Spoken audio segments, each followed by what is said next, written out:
Marhaba, welcome back to Tansa's Life.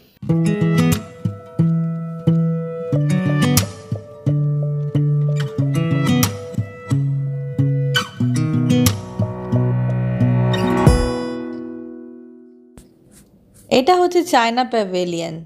China মানে কিন্তু corona virus ভেবো না আবার। চায়না প্যাভিলিয়ন এখানে দেখতে পাচ্ছ, লেখা আছে চায়না ব্র্যান্ড এক্সিবিশন দুবাই 2023। ঢুকতেই দেখতে পাবে একটা COP28 একটা এত সুন্দর COP28 একটা সুন্দর সেলফি জোন। এই প্যাভিলিয়নের মধ্যে কি কি আছে সেটা এখানে অ্যাজ আ জিস্ট রাখা আছে। এখানে সব ফ্ল্যাগগুলো রাখা। How is China participating, or how is China taking the initiative to participate in COP28?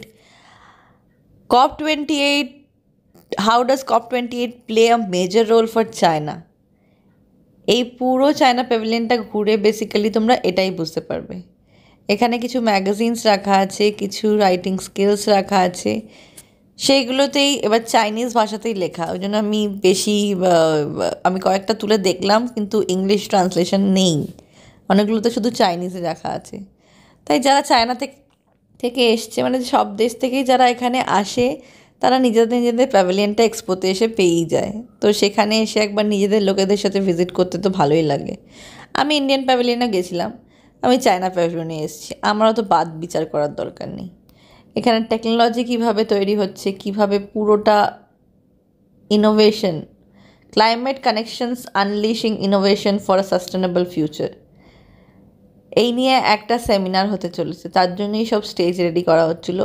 খানিকটা শুনেছিলাম, পুরোটা শুনিনি, কারণ পুরোটা শুনতে গেলে আমি আর বাকি জায়গাগুলো দেখতে পারবো না। বাকি এনভায়রনমেন্টটা খুব সুন্দর। এটা তোমরা দেখতে পাচ্ছ ইভলিউশন টানেল অফ ইনফরমেশন, দারুণ জায়গাটা। মানে প্রত্যেকটা প্যাভিলিয়ন বলো, পুরো এক্সপো 2020টাকে খুব যত্ন সহকারে গুছিয়ে সাজানো হয়েছে, প্ল্যান্ড এরিয়া বলতে পারো।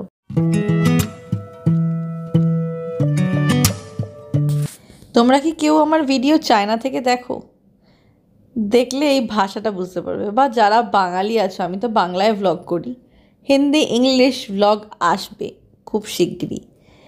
কিন্তু যারা চাইনিজ ভাষাটা বুঝতে পারো, তার আমাকে ট্রান্সলেট করে বলো তো কী লেখা আছে এর মধ্যে।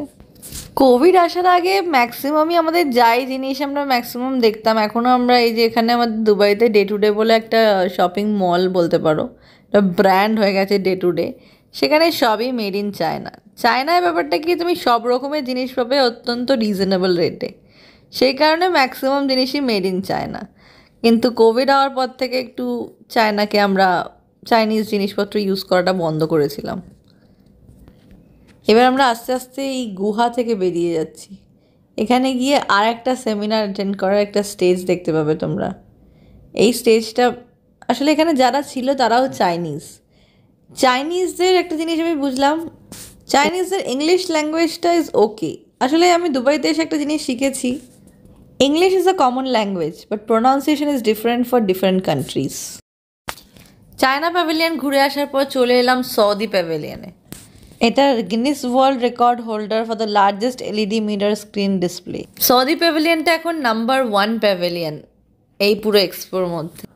দেখতে পাচ্ছ উল্টো উল্টো দেখতে পাচ্ছি, মানে ওপর দিয়ে লোক যাচ্ছে না, নিচে দিয়ে লোক যাচ্ছে, মানে ওপরে একটা গ্লাস লাগানো আছে, মানে তুমি তোমার ছায়া দেখতে পাবে যে তুমি উল্টো।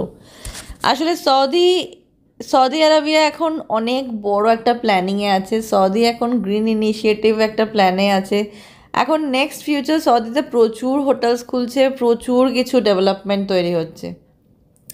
তো সৌদি প্যাভিলিয়নের ভেতরটা তো অসাধারণ, না ঢুকলে সত্যি একটা বড় মিস হয়ে যেত।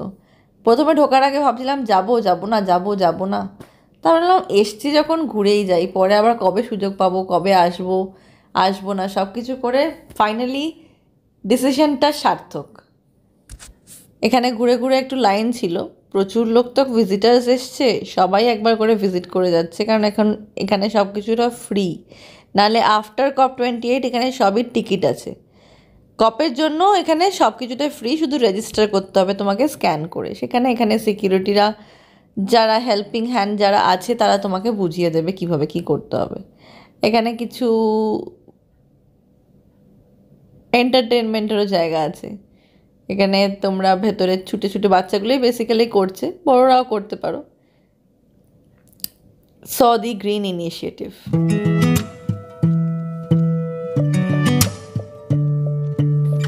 এরকমভাবে সব ভেতরে ঢুকে পিকচার তুলছে, ভিডিও করছে, রিল বানাচ্ছে, সব কিছু। সৌদি গ্রিন ইনিশিয়েটিভের এটা সাথে এন্ট্রান্স থেকে ঢুকে যাবো আমরা ভেতরে। অনেকগুলো সেমিনার চলছে, আমি এখানে কয়েকটা সেমিনার খুব মন দিয়ে বসে শুনছিলাম। অনেকটা টাইম ধরে আমি এই সৌদি প্যাভিলিয়নে ছিলাম, আমার খুব ভালো লেগেছে সৌদি প্যাভিলিয়নটা। আর তারপরে জানলাম সৌদি প্যাভিলিয়নটা এত সুন্দর করে ডেকোরেট করা যায়, এখন নাম্বার 1-এ চলছে। ইউই প্যাভিলিয়নও আছে, ইন্ডিয়ান প্যাভিলিয়নও আছে, এক্সপোর মধ্যে সব কটা দেশেরই প্যাভিলিয়ন আছে। Saudi pavilion number 1।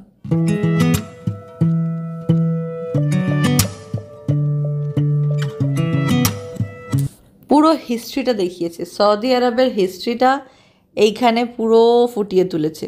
পুরো সুন্দর আর্কিটেকচারাল ওয়ার্ক, ভেতরে পুরো এনভায়রনমেন্টটাই এরকম যে পুরোনো দিনের সৌদি, মানে আগেকার সৌদির দেশ কীরকম ছিল, আর পুরো স্টোরিটা বলছে এখানে। আমি ভয়েসটা তোমাদের সাথে একটুখানি শেয়ার করে দেবো।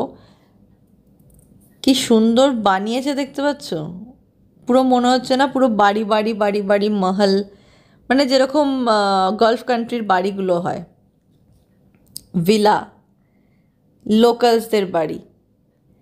এই পুরো লোকালসদের বাড়ি হয়ে তোমরা আসছো মেন সেমিনার হলে।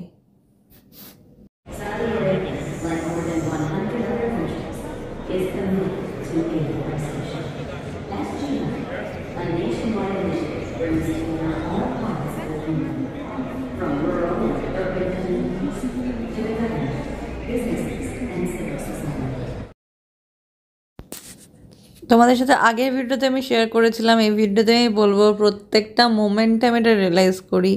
I am very lucky to be a part of this COP28 event. এত কিছু নিজের চোখের সামনে দিয়ে দেখছি, এক্সপিরিয়েন্স করছি, এত রকমের লোকের সাথে পরিচয় হচ্ছে। ওয়ার্ল্ড কোথায় যাচ্ছে সেটা চোখের সামনে দেখতে পাচ্ছি, এর থেকে বড় জিনিস আর কি হতে পারে। সৌদি প্যাভিলিয়ন দুবাইতে আছি, কিন্তু হোল ওয়ার্ল্ড কি প্ল্যান করছে, how does the world will react, what is the plan for the whole world towards the future, what is their target jobs, how they will reach their target, everything is discussed in this event.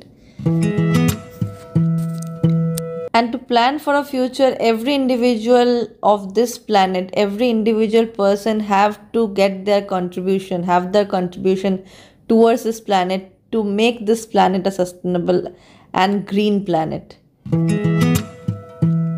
বিভিন্ন রকমের projects, বিভিন্ন রকমের school student, college student সবাই মিলে এই প্রজেক্টটা তৈরি করেছে। অনেক রকমের engineer, architect, everybody have to join hands together to make it successful. So this is the plan, and they have the whole pathway how to reach to their destination, how to reach to their target, how to reach to their goals. So they will follow that path and reach their goals. This is the main objective of this whole event of 15 days, that is COP28, which is happening in UAE. আমার যদি chance থাকে আমি নিশ্চয়ই COP29 যেটা আজারবাইজানে হবে সেখানেও visit করার 100% চেষ্টা করব।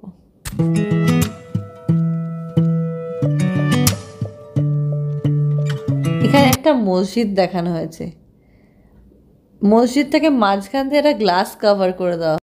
এই প্রজেক্টটার নাম হচ্ছে গ্রিন মস্ক ইনিশিয়েটিভ। পুরো প্যাভিলিয়নটা ভিজিট করা হয়ে গেছে, সেমিনার অ্যাটেন্ড করা হয়ে গেছে, এবার আমরা এসকেলেটার দিয়ে নিচে নামবো। প্যাভিলিয়নে ঢোকার পর থেকে প্যাভিলিয়ন থেকে বেরোনো অবধি মন্ত্রমুগ্ধ হয়ে শুধু দেখতে থাকবে। প্রজেক্টরের সাহায্যে, টেকনোলজির সাহায্যে গ্রিনিং সৌদি কী না করেছে, কী না করতে পারা যায়। Improving energy efficiency, how to improve and reduce carbon footprint, how to improve the nature with green sustainability by reducing carbon footprint. Awesome. এখন আমি বুঝতে পারছি কেন সৌদি প্যাভিলিয়নটা নাম্বার 1-এ আছে।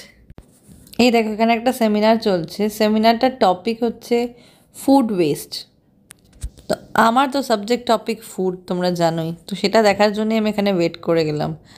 গোটা টপিকটার নাম হচ্ছে boosting food security in the face of climate change. তোমাদের সাথেও শেয়ার করে নিই এক্স্যাক্টলি এখানে লাইভ ডিসকাশনটা কি চলছে।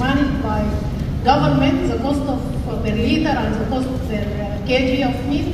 So you must work with technologies. We could expand the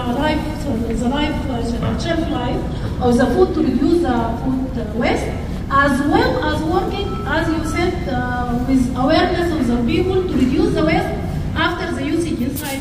ভিডিওটা যদি ভালো লেগে থাকে অবশ্যই লাইক, কমেন্ট, শেয়ার আর সাবস্ক্রাইব করতে ভুলো না তানসাস লাইভ। খুব শিগগির নতুন একটা ভিডিও নিয়ে দেখা হবে, ততক্ষণের জন্য বাই, স্টে টিউনড।